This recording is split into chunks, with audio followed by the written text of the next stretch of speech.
This is something that we added, and guys, this took me until probably July to get my mind wrapped around, and I don't know why it took me so long. So for us, the tight side's over here to the right. So if the center has a shade on his left, we called that a lucky or an L.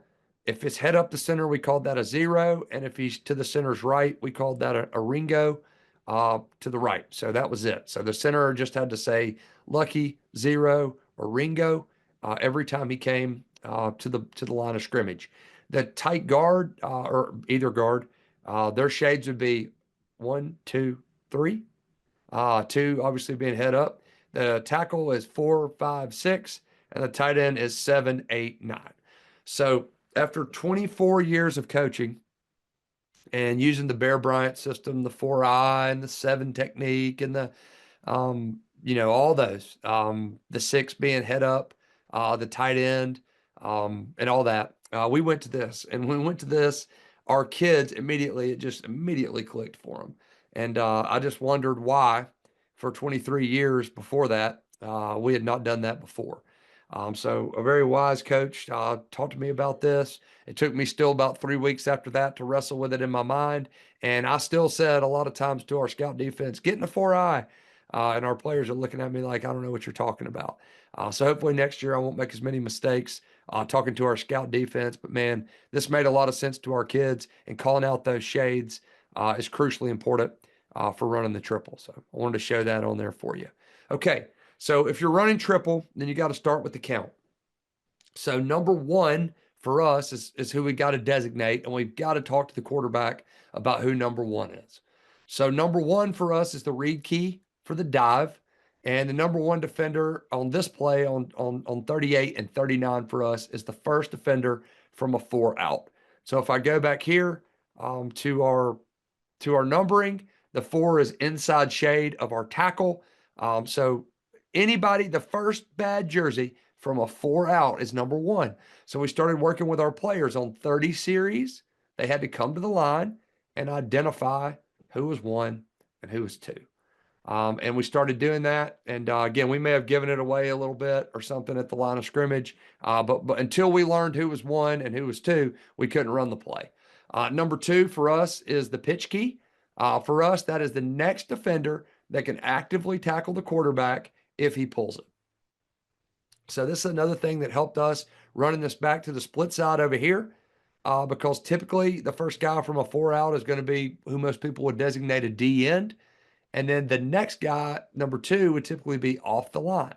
So if you ran it over here to the tight side, right, you could get a 4, you could get a 7. Well, then the 7 would be number two, and that'd really be tough on your count. So again, that was another reason why we went split side for the triple this year.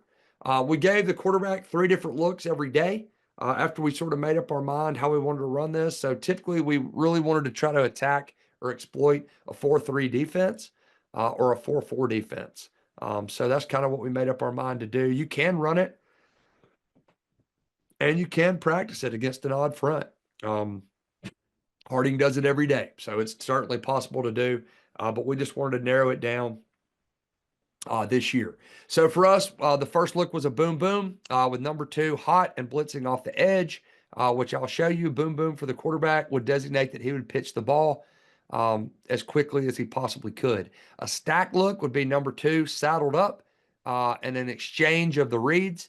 So the end going in, the linebacker going out, or the other way around. And then a loose technique would be number two outside and slightly deeper than number one.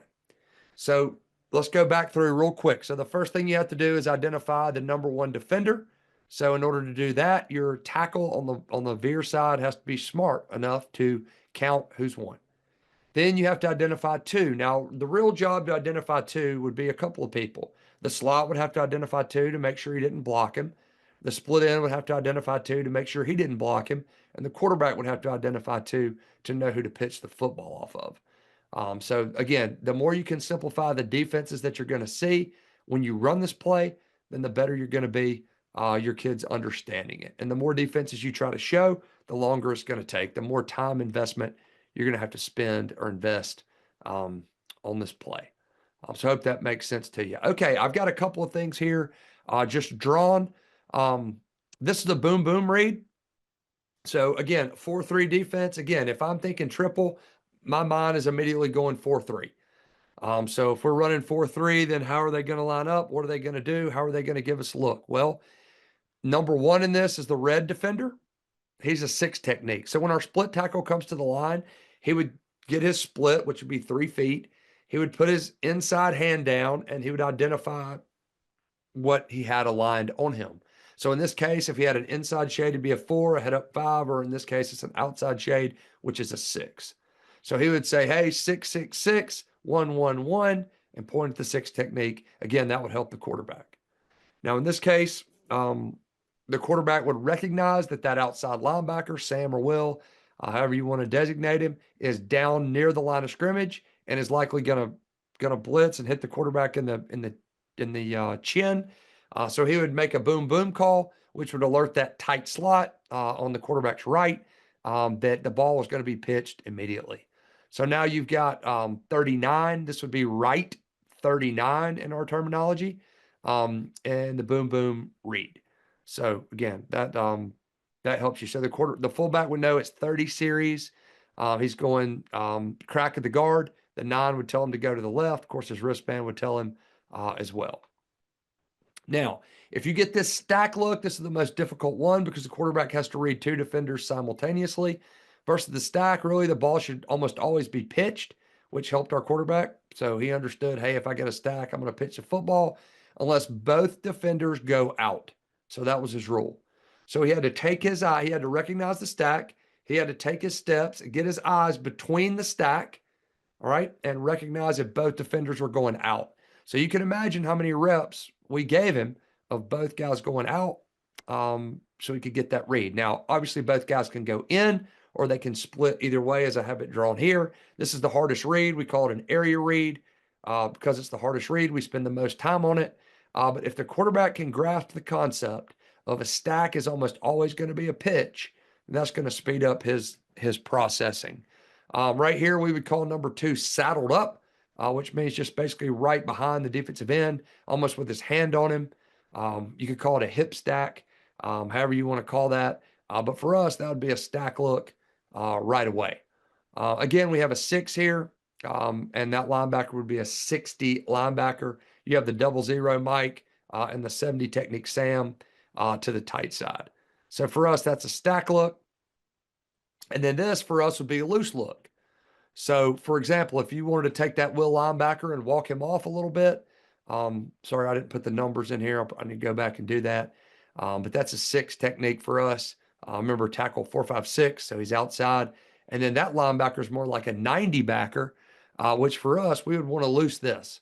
So we'd want to loose, we'd want to read that 6 technique, that end as the number 1. We'd want to pull it, and we'd want to get on the inside hip of that number 2 defender and try to get the ball out on the edge. But once we got down the field a little bit.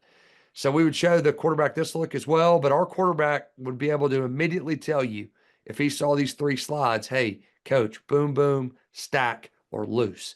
And that's the terminology that we used with him. We started from day 1. And by the time we got from July to Thanksgiving, we were pretty proficient, certainly not 100%, but we were pretty good at getting those steps.